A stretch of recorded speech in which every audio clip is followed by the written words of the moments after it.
তো চলো হটডগ তৈরি। গরমা গরম হটডগ এখন খাবে কে? কোকো।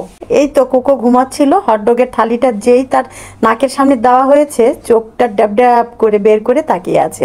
আসসালামু আলাইকুম viewers, welcome to my channel. আম্মু সারাবেলা থেকে আমি রুনা ইসলাম। প্রতিদিনের মতো আজকে বিকালেও চলে এসেছি আমার পাকের ঘরে। আর কি রান্না করছি, কি করব, সবই একটু করে দেখে বুঝতেই পেরেছেন।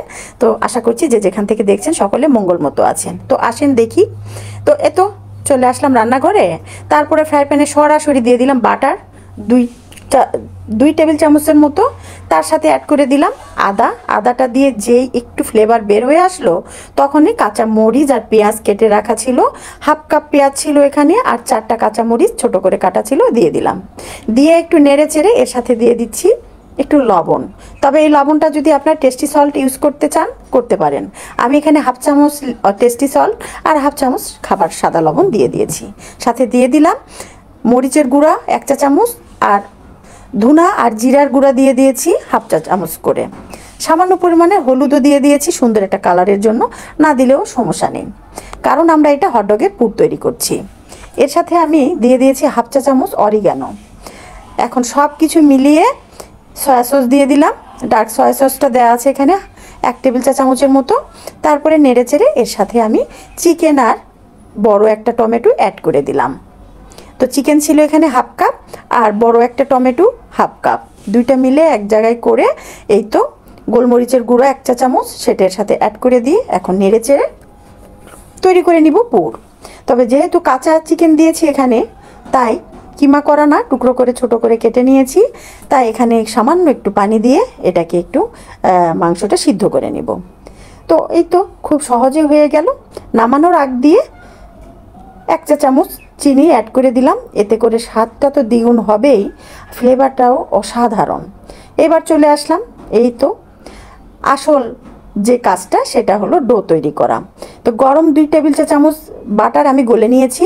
তারপরে পরোটার মতো করে খামির তৈরি করেছি। জাস্ট একটু লবণ ছিটে দিয়ে ময়দাটাকে গরম বাটার দিয়ে ভালো করে ঝুরঝুরা করে নিয়ে এইবার রুম টেম্পারেচারে পানি দিয়ে আমি একটা খামির তৈরি করে নিয়েছি, যেভাবে আমরা পরোটা তৈরি করি। সেটা আর দেখালাম না। এরপর ভালো করে সেনে হাত দিয়ে ভালো করে মেখে যতটা সফট করা যায়, যদিও বাটার দিয়েছি সফট তো এমনিই হবে, তারপরে যতটা সফট করবেন ততটাই হটডগের ইয়েটা ফুলবে। তো এই তো ছোট ছোট করে আমি চাকু দিয়ে কীভাবে কেটে নিলাম সেটা তো দেখতে পেলেন। এরপরে এই যে একটা করে লেচি নিয়ে লম্বাটে করে একটু বেলে নিয়ে, রুটি বানানো বেলুনের সাথে একটু বেলে নিয়ে এর মধ্যে পুরটা দিয়ে এপাশ থেকে ওপাশ খুব সহজ করে একটা ডলা হয়ে গেল। আর এটা কিভাবে কি করে বলবো সেটা বুঝতে পারছেন না, দেখাই দিলাম, আপনারা নিশ্চয়ই বুঝে গেছেন। তো এই তো চাকু দিয়ে একটু কেটে কেটে দিলাম, এতে করে পুরটা ডিজাইনটা যেমন সুন্দর লাগবে আর ভিতর পর্যন্ত ক্রিস্পি হয়ে থাকবে। আরও একটা দেখার পালা। আরও একটা খামির নিলাম, আর খামিরগুলো খুব আপনারা যদি বড় করতে চান আর লম্বাটে করা যাবে, ছোট করে আমি কিন্তু এটা মিডিয়াম সাইজের করেছি। এই যে আরও একটা দেখিয়ে দিচ্ছি আপনাদের সুবিধার্থে, একটু লম্বাটে করে নিয়েছি মানে ডিম্বাকৃতি। এরপরে এই যে এর ভিতরে দিয়ে এর পুরটা দিয়ে একটু গোল গোল করে নিয়ে চাকু দিয়ে কেটে নিলাম। বেকিং ট্রেতে আমি 1 চা চামচ বাটার দিয়ে ব্রাশ করে রেখে দিয়েছি। সেখানে এখন এই একটা একটা করে হটডগগুলো তুলে এই সাথে সাথেই কিন্তু ওভেনে দেওয়া যাবে না, 5 মিনিট খানিক রেখে দিতে হবে। পারলে 10 মিনিটই রাখবেন একটু রেস্টে, এতে করে ফুলে ডাবল হয়ে যাবে। আমার প্রিহিট করে নেওয়া আছে ওভেন 10 মিনিট। এরপরে আমি ঢুকিয়ে দিলাম ওভেনে। তারপরে 20 মিনিট পরে চলে আসছি। দেখতেই তো পাচ্ছেন কি সুন্দর হয়েছে। আর কি করে গন্ধটা বুঝাবো, পুরা বাসা এই ফাস্টফুডের যে গন্ধগুলো বেকারির আশেপাশে দিয়ে গেলেই বোঝা যায়। তো তেমনই আমার রান্নাঘর থেকেই কিন্তু প্রতিদিন বিকালে এইরকমই একটা না একটা রেসিপি থাকেই কম বেশি।